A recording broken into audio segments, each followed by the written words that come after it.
Muy buenas a todos, soy el doctor José Daniel Medina Cabrita, médico cirujano, egresado de la Ilustre Universidad de los Andes de Venezuela. Primero que nada, dar muchas gracias por esta participación en el taller relacionado con el SEA colorectal. Mi persona le corresponde hablar del módulo número 2, la fisiología del intestino grueso, y la número 3, que es la fisiopatología.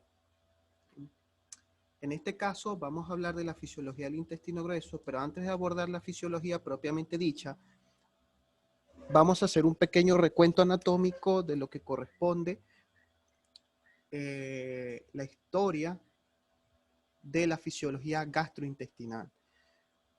Estos dos personajes muy importantes para la fisiología del sistema digestivo, como son Ernest Starling y William Bayliss, ambos fisiólogos de esa época, muy importantes, ya que en ese momento ellos, una vez que eliminaron las aferencias nerviosas del aparato digestivo, se dieron cuenta que se mantenía tanto la actividad contráctil como la actividad secretora.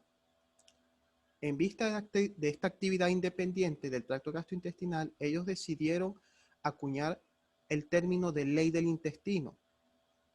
Más adelante, el fisiólogo Trendelenburg sustituiría este término por el de peristalsis, que es el que se utiliza en la actualidad. Más adelante, el neurohistólogo Ramón y Cajal, un importante neurohistólogo español, conocido por muchos de nosotros, con sus tinciones argénticas, entre estas la de la pared gastrointestinal, observó numerosas neuronas, las cuales tenían numerosas conexiones, entre las cuales se encontraban abundantes fibras nerviosas, las que conoció como células intersticiales de Cajal. Más adelante veremos que estas neuronas son muy importantes en la actividad eléctrica que desencadena la capacidad tanto motora como secretora del intestino grueso.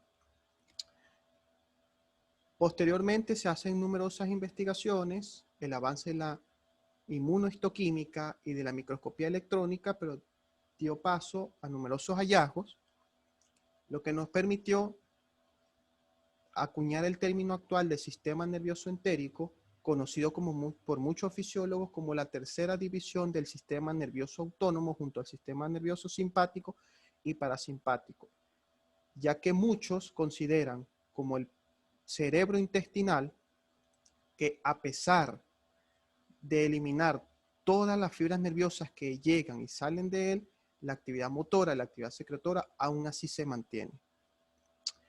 Antes de hablar de la fisiología, hacemos un pequeño recuento anatómico, recordando que el intestino grueso es un órgano hueco ubicado en la cavidad abdominal, tiene un colon ascendente, un colon transverso, un colon descendente, un colon sigmoides, termina en el recto, en el canal anal, y se exterioriza por medio del orificio anal. En el recuadro inferior derecho podemos observar las diferencias entre el colon derecho y el colon izquierdo. También muy importante diferenciación desde el punto de vista funcional, como vamos a ver más adelante. El origen embriológico viene el intestino medio, el intestino inferior, y entre las funciones, por supuesto, la motilidad y una función absortiva. Recordando que el intestino grueso, como el resto del tracto gastrointestinal, está compuesto por tres capas: una capa interna conocida como mucosa, recubierta por, desde el punto de vista microscópico, epitelio simple cilíndrico con abundantes células caliciformes, con depresiones conocidas como criptas de Lieberkühn, una túnica media constituida por fibrocélulas musculares lisas, con una capa circular interna y longitudinal externa, separada de la mucosa por una capa delgada de células musculares lisas, conocida como muscular de la mucosa, y una capa externa conocida como serosa, que es uno de los conocidos mesotelios, epitelio simple plano, separada de la capa muscular por tejido conectivo y abundantes vascularización. Si nosotros hacemos una separación de cada una de estas capas por separado, el hallazgo histológico más interesante es el de plexos nerviosos tanto ganglionares como aganglionares. Los ganglionares, como su nombre indica, está compuesto por no solo fibras nerviosas, sino también cuerpos neuronales, los cuales encontramos dos. uno entre la capa circular interna y longitudinal externa, conocido como plexo mientérico de Auerbach, con gran importancia en la actividad motora del tracto gastrointestinal, entre esos por supuesto el colon, y una capa ubicada entre la circular interna y la muscular de la mucosa, que es conocida como el plexo submucoso de Meissner. Recientemente, estudios histológicos han demostrado la subdivisión de este plexo submucoso en un plexo interno y un plexo externo. Un plexo de Meissner propiamente dicho y un plexo de Henle o plexo de Sabastaz. Aún no se conoce a ciencia cierta la importancia funcional de esta subdivisión, pero lo que sí se ha demostrado es que casualmente en la región del colon es donde está más desarrollada. Y los plexos aganglionares, como podemos observar en la imagen, está dada por lo que es fibras nerviosas, ausencia de cuerpos neuronales, como es en el caso del plexo seroso, plexo mucoso, plexo muscular, y son numerosas fibras que hacen conexiones con los plexos ganglionares que tienen mucha importancia en la actividad motora y secretora, inclusive secretomotora, e inclusive la actividad vasomotora, ya que el tono muscular de los vasos sanguíneos también está a cargo del sistema nervioso entérico, con modulación de las vías del sistema nervioso simpático y parasimpático. En esta imagen podemos observar los numerosos cuerpos neuronales, su ubicación, las numerosas conexiones que ellos llevan a cabo, y los receptores. Vemos cómo está el epitelio con abundantes receptores, abundantes fibras, que está dado por mecanorreceptores, quimioreceptores, termorreceptores, vasoreceptores, que ellos reciben el estímulo. Las neuronas de cada una de las capas del sistema ubicadas que forman parte del sistema nervioso entérico modulan la respuesta y las neuronas efectoras van a hacer la respuesta. Ahora, estas neuronas numerosas, como acabamos de ver, este importante histólogo conocido como Dogiel, él realizó una clasificación morfológica de cada una de las neuronas. Vemos a la derecha distintas formas neuronales, tanto en el cuerpo como en las proyecciones axónicas y las ramificaciones dendríticas, y él las clasificó en tres grupos: en Dogiel tipo 1, tipo 2 o tipo 3. Esta no es la única clasificación. Más adelante, los avances en la electrofisiología permitieron categorizar dos grupos, un tipo S y un tipo H. El tipo S, que tenía actividad eléctrica rápida y corresponde a las tipo 1 y tipo 3 de Dogiel desde el punto de vista morfológico, y las tipo H, que son las hiperpolarizadas, que son más lentas y corresponden al grupo 2 de Dogiel. Luego aparecen los estudios de inmunohistoquímica, microscopía electrónica, estudios funcionales, donde me permiten categorizarlas en grupos de neuronas sensoriales, interneuronas, motoneuronas, secretomotoras, vasomotoras. A su vez, todas estas neuronas pues tenían interconexiones, algunas se estimulaban con la función motora, otras con las funciones sensoriales, otra con las funciones secretoras, y así sucesivamente. A ciencia cierta no existe una clasificación que sea preferible, por lo tanto, todas las clasificaciones son utilizadas. Pues algunos prefieren la funcional, sobre todo los fisiólogos, los histólogos prefieren la morfológica, y los fisiólogos también prefieren, por supuesto, la electrofisiológica y la neuroquímica. Ahora, hablando propiamente de la fisiología del colon, vamos a clasificarla en tres. Vamos a estudiar la actividad contráctil, que es la motilidad, la actividad de absorción y secreción, y la actividad de microbiota. La microbiota no es como tal fisiología del intestino grueso, sin embargo, la voy a tocar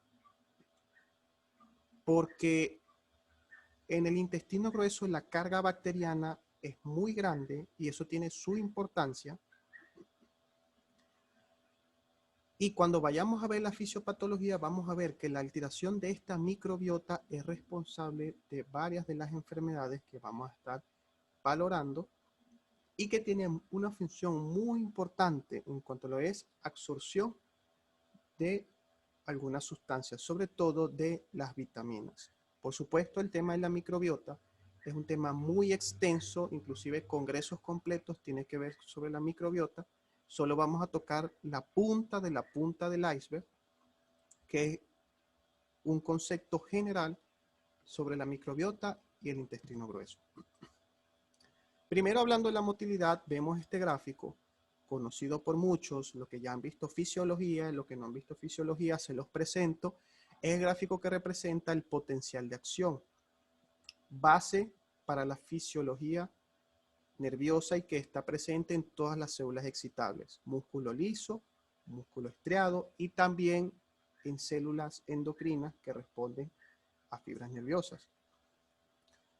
Sabemos que el potencial de acción no es más que la respuesta de una célula excitable ante un determinado estímulo, el cual la célula en un primer momento se encuentra en reposo, el estímulo actúa, aumenta la actividad eléctrica y una vez que sobrepasa un determinado umbral se desencadena el potencial de acción, que es del todo nada, y luego la célula vuelve a reposo. El potencial de acción clásicamente se encuentra en lo que es en 4 fases.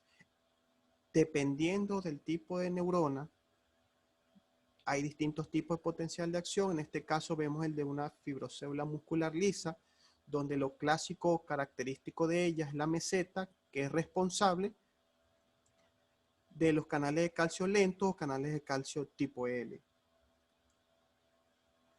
El potencial en reposo va a depender también del tipo de la célula. En las células musculares lisas, dependiendo de la localización de qué tipo de célula muscular lisa estemos hablando, generalmente puede ser de menos 60 o todavía menos 50, en este caso menos 50 milivoltios. Una vez superado el umbral, se dispara el potencial de acción. Ahora, ¿qué pasa en el sistema gastrointestinal? Recordando las células intersticiales del Cajal, la función de estas células es de servir de marcapasos. Así como el marcapasos cardíaco que le dice al corazón cómo debe ser su actividad eléctrica para así hacer cierto número de contracciones por minuto, en el caso del gastrointestinal, las células intersticiales del Cajal conectadas con las células musculares lisas por uniones tipo nexo, que son uniones directas, también conocidas en las siglas en inglés gap junction, ellas permiten hacer una actividad marcapasos que le va a decir a las células musculares lisas, te vas a contraer tantas veces por minuto. Eso de acuerdo a la localización del tracto gastrointestinal, por supuesto. En el caso del colon, vemos que en el colon ascendente y primera porción del colon transverso es de aproximadamente 6 a 8 por minuto, mientras que en el colon descendente y sigmoides es de 10 hasta 12 por minuto. Eso tiene una base funcional. El colon ascendente, como vamos a ver, tiene principalmente la función de absorción y por lo tanto me interesa que el contenido pase todo el tiempo que sea posible en ese trayecto. Por eso las contracciones son lentas. A diferencia del colon descendente y sigmoides, que me interesa que cuando llega a esta zona pase rápido al recto para ser almacenado, para dar espacio a la porción proximal del intestino grueso para un nuevo contenido que está llegando al intestino delgado. En este gráfico observamos algo conocido como ritmo basal o complejo motor migratorio o complejo eléctrico basal, que es característico del tracto gastrointestinal porque él todo el tiempo tiene una actividad eléctrica base, que esta es continua, que esta es progresiva y que está constituida por 3 fases. Una primera fase que es quiescente, donde la actividad eléctrica está apagada, posteriormente empieza una actividad eléctrica irregular, que va aumentando en número y en potencial hasta que llega a hacerse regular, llega al umbral, se dispara el potencial de acción y se produce la actividad peristáltica. Luego que esta ha cesado, vuelve nuevamente a la quiescencia y esto se va repitiendo de punto de vista cíclico. Este ritmo basal va progresando hasta que es sustituido por otro tipo de contracciones que la vamos a ver más adelante. En el intestino grueso evidenciamos 3 tipos de contracción. o movimiento. Un movimiento peristáltico, que es el movimiento que es propulsivo o retropulsivo. Los movimientos segmentarios, también conocidos como movimientos de mezcla. Y el tercero, que es el movimiento en masa. El movimiento en masa es único y exclusivo del intestino grueso. En ninguna otra porción del tracto gastrointestinal vamos a conseguir el movimiento en masa. Y eso tiene una importancia fisiológica. El movimiento peristáltico, como su nombre indica, es un movimiento que es progresivo, es característico del tracto gastrointestinal. Son movimientos continuos que se caracteriza por lo siguiente. El contenido alimentario, dependiendo de la localización, en primer momento conocido como bolo alimenticio, posteriormente kilo y posteriormente quimo, que es el que llega aquí al intestino grueso. Necesito que él avance en sentido aboral o en sentido distal. Primero, porque se está sufriendo un conjunto de procesos que posteriormente va a ir hacia el recto para luego ser evacuado. Y segundo, no me interesa o no me conviene que el contenido regrese al intestino delgado, porque la carga bacteriana al intestino grueso, como lo dije previamente, es mucho más alta que el intestino delgado. Esto puede tener complicaciones, sobre todo infecciosas.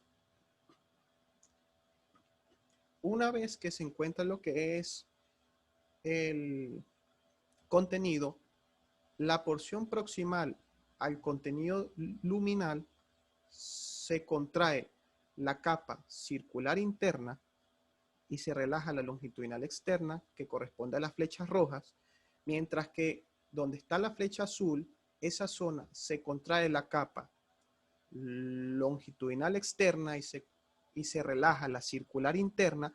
Esto me garantiza que la parte proximal empuja el contenido luminal y la capa distal se acorta y da paso al contenido para que este tenga un sentido aboral distal y sea propulsivo y no retropulsivo.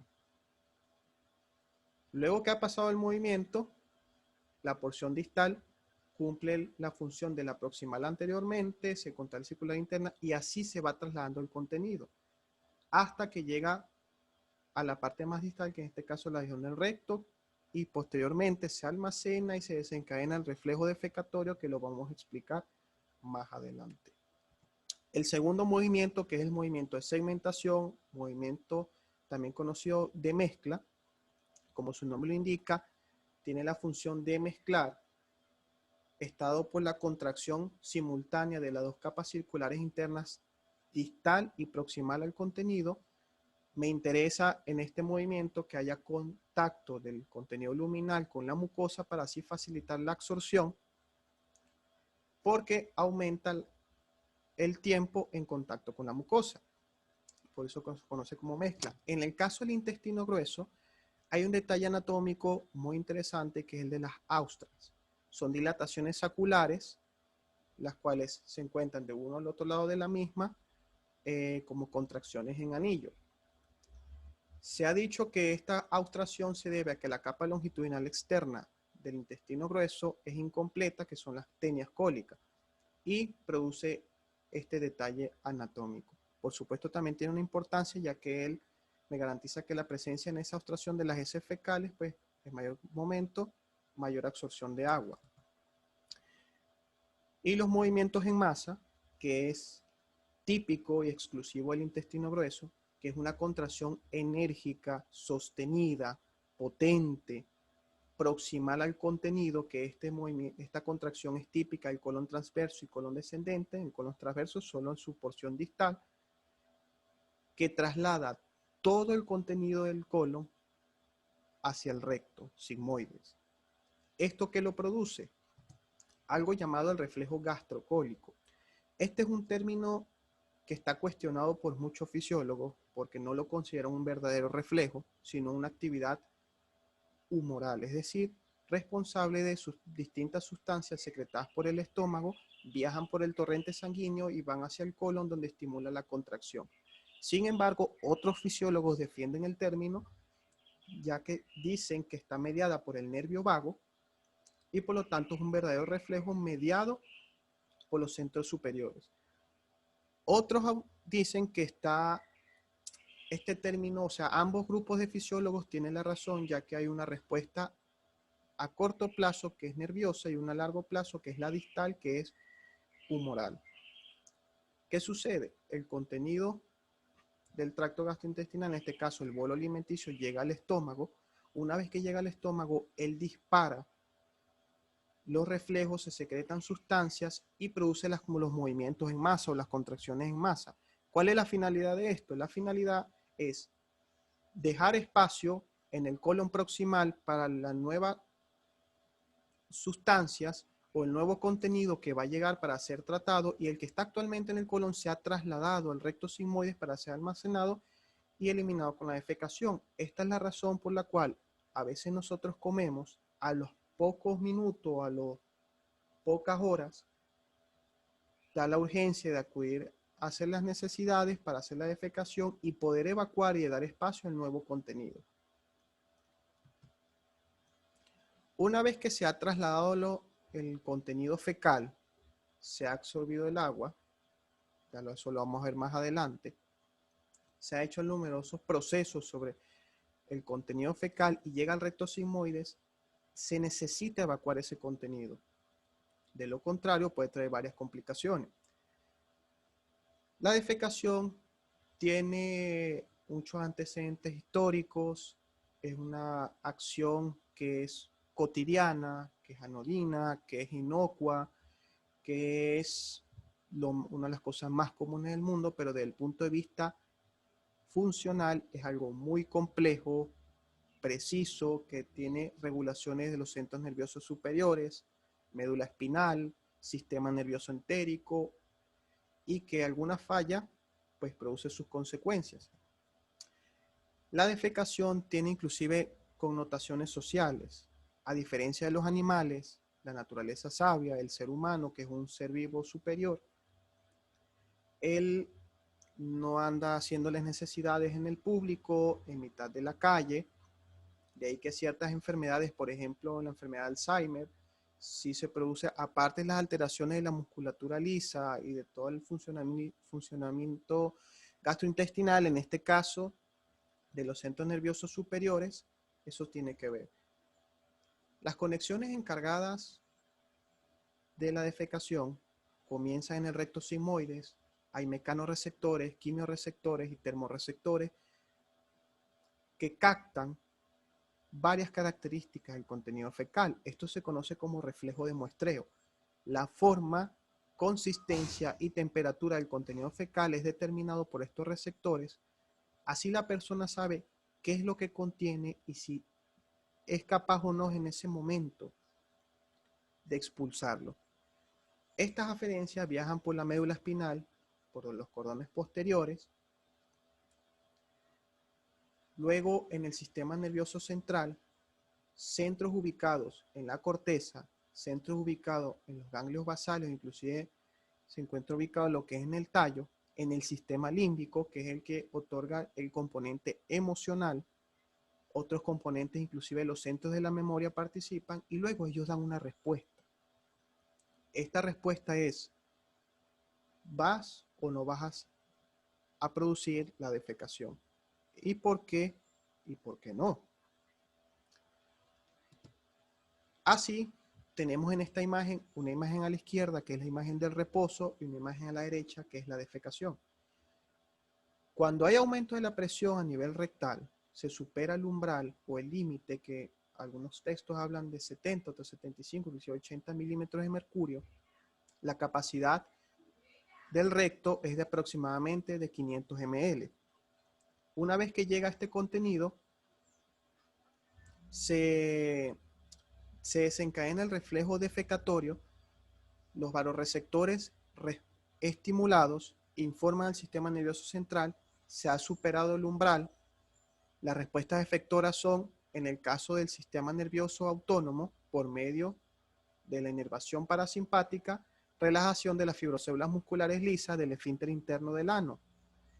El esfínter externo del ano está compuesto por fibrocélulas musculares estriadas esqueléticas, que son conscientes. Esta es el usuario quien debe relajarlas. A su vez, Los músculos del piso pélvico, específicamente el elevador del ano, mantiene también lo que es un tono muscular y evita que haya salida del contenido fecal. Una de las fibras, que es el músculo puborectal, cuyas fibras se originan en lo que es la cara posterior superior del pubis, rodean lo que es el canal anal y luego se vuelven a insertar y sirve de esfínter fisiológico. Crean lo que es un ángulo recto anal que, si el músculo se contrae, cierra el ángulo y evita el paso del contenido fecal. Esto en el caso de que el usuario no quiera producir la defecación, se aborta el proceso de la defecación, las fibrocélulas musculares lisas, el esfínter interno del ano se vuelve a contraer y se espera un próximo momento. En el caso de que el usuario decida evacuar, se relaja el músculo puborectal, se relaja el esfínter externo del ano. Esto abre el ángulo recto anal y produce un canal netamente vertical que facilita la salida del contenido fecal. Ahora, la otra función del colon, que es absortiva y secretora. En el caso del colon, la absorción está limitada netamente al agua y a los electrolitos. El 85, 90 o inclusive 95% de los nutrientes de la alimentación son absorbidas en el intestino delgado. Proteínas, carbohidratos, lípidos o demás sustancias se absorben en esa región. En el tracto final es el agua y los electrolitos. Recordando el complejo motor migratorio, en el colon ascendente y primera porción del colon transverso, las contracciones eran de 6 a 8 por minuto, porque me garantiza que el contenido fecal, que puede ser desde 1000 a 1500 cc de agua que tengan cuando llega por la válvula ileocecal, se absorba la mayor cantidad de agua posible, al tiempo de que en el recto sigmoide solo llegan 100 mililitros de agua. Esto porque se produce por unos canales transmembranales conocidos como acuaporinas. Estas acuaporinas se encuentran en las células ubicadas en el epitelio, que vemos abajo, una microfotografía teñida con hematoxilina y eosina. Vemos el epitelio cilíndrico simple con células caliciformes y las criptas de Liverpool. Estas acuaporinas, de las cuales los estudios fisiológicos han demostrado que la acuaporina más importante es la acuaporina número 8, más no es exclusiva, también encontramos otro tipo de acuaporina. El agua pasa por difusión simple, una vez dentro de la célula, por transportadores vasolaterales, pasan la circulación, y esto mantiene un equilibrio hídrico adecuado. Al igual que los electrolitos, como vemos en la imagen, existen transportadores apicales y vasolaterales. ¿Quiénes son los electrolitos? Primero está el sodio. El sodio se absorbe, como vemos en la parte superior de esta célula, en la parte apical. Si vemos desde la parte basal hacia la apical, sería la apical hacia la derecha, en este caso en la imagen, a la izquierda y hacia arriba. El sodio entra por difusión simple, como es en el caso del transportador coloreado de azul, por difusión facilitada, transportadores sin porte, en este caso sodio-cloro, o antiporte dado por sodio-hidrogeniones. Una vez dentro de la célula, por el intercambiador sodio-potasio ATPasa o bomba de sodio-potasio, pasa al torrente sanguíneo con la entrada de potasio. El cloro, a su vez, está menos estudiado. Se sabe que es por difusión simple o por intercambiadores bicarbonato-cloro, y luego pasa al torrente sanguíneo por difusión simple. El potasio es un poco más complicado. En el caso del potasio va a depender de las necesidades del organismo. Si el organismo tiene suficiente potasio, este sale por difusión simple dado por un gradiente químico, ya que el potasio intracelular es más numeroso que el extracelular. Por un gradiente de concentración sale hacia el exterior y es eliminado con el contenido fecal. Si los niveles de potasio en el organismo no son adecuados, este permanece dentro de la célula y es transportado hacia la región vasolateral, donde viaja al torrente circulatorio. Sodio y potasio están relacionados con la hormona mineralocorticoide secretada por la corteza suprarrenal, que es la aldosterona, donde favorece la absorción de sodio y la eliminación de potasio de acuerdo a las necesidades de sodio, que esto en respuesta a las concentraciones de sodio en el túbulo contenedor distal. Por último tenemos el bicarbonato. Este se secreta hacia el lumen y se elimina con el contenido fecal, con las heces fecales. Generalmente las heces son ricas en bicarbonato, se secreta en ocasiones con los hidrogeniones dependiendo de las necesidades y el equilibrio ácido-base. Dentro de la célula se produce el intercambio de ácido carbónico por bicarbonato hidrogenión y se expulsa hacia el exterior. Y es expulsado hacia el exterior de acuerdo al equilibrio ácido-base. Por último, no menos importante, por supuesto, tenemos la microbiota. La microbiota intestinal es un tema muy extenso, congresos completos, conversatorios completos, libros completos hablan de la microbiota. No es más que la carga de microorganismos que encontramos en el cuerpo, en este caso en el intestino grueso, que es muy alta. Se habla de 10 a la 14, se habla de 87 billones de bacterias, que son la población de microorganismos más importante del intestino grueso, que va a cambiar a lo largo de la vida. Una vez que nacemos no tenemos la carga bacteriana igual a como somos en adultos ni en la tercera edad. Si naciste por parto vía vaginal o fue por cesárea, no tienes la misma carga bacteriana ni el mismo tipo de bacterias. Si utilizas antibióticos, borra o barre la microbiota intestinal que da paso a la presencia de bacterias patógenas oportunistas. Si estás bajo estrés, se ha demostrado que el estrés puede alterar la microbiota. Existe una vía nerviosa conocida como intestino-cerebro que modula mediante respuestas humorales de neurotransmisores y directamente nerviosas la composición de la microbiota y, por supuesto, la alimentación. Las funciones de la microbiota son numerosas, defensivas, ya que ellas secuestran los nutrientes necesarios para sobrevivir a las bacterias patógenas, evitando su crecimiento. A su vez, por así decirlo, de manera sencilla, entrenan al sistema inmunológico local con la presentación de antígenos para este pueda responder hasta cualquier microorganismo de manera temprana.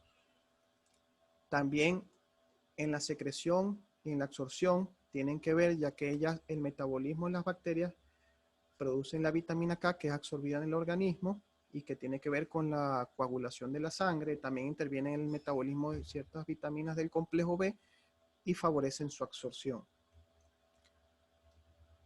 La microbiota normal, por así decirlo, del intestino grueso está dada por Phylum Firmicutes, actinobacterias, que ambas son gram positivos, y el Bacteroidetes, que está dado por gram negativos. Las bacterias patógenas, que cuando la microbiota es barrida o es alterada, ellas aprovechan, por eso se llaman oportunistas, y entre las que encontramos Escherichia coli, Campylobacter, Serratia, entre otros. Por eso estas bacterias tienen que estar en un número adecuado. Los firmicutes por lo menos son característicos que la componen los lactobacillus, bacilos gram positivos, que lo han visto en varias presentaciones de medicamentos, que son los probióticos, que son tratamiento de muchas enfermedades, entre ellas los síndromes diarreicos o el síndrome de intestino irritable. En Venezuela los encontramos en diferentes presentaciones, enterogermina, Florestor, Liolactil, Lactobal. Cuando hay un predominio de uno o otro filum de estas bacterias, también produce ciertas alteraciones. En el síndrome de intestino irritable ha quedado demostrado, si hay predominio de Firmicutes sobre Bacteroidetes, aumenta el tránsito intestinal, mientras que el predominio de Bacteroidetes sobre Firmicutes disminuye el tránsito, produciendo constipación. Por eso tiene que existir un equilibrio entre cada uno de estos componentes para que haya un funcionamiento correcto en el nivel del intestino grueso. He subido varias publicaciones, las más recientes posibles. Algunas, pues, las más recientes son en inglés. Yo voy a hacer unos papers, una síntesis donde voy a colocar la información más importante de cada una de estas revisiones para aquellas personas que no comprendan bien el inglés y puedan leer la información. Las que lean inglés, les invito a leer las revisiones bibliográficas. Y vamos a hacer unos conversatorios, resolver las dudas y voy a hacer ciertas evaluaciones. Voy a subir un video explicativo, esquemático, sobre la función del intestino grueso, de la defecación, y los invito a hacer un conjunto de las preguntas sobre las dudas acerca de la clase. Muchas gracias.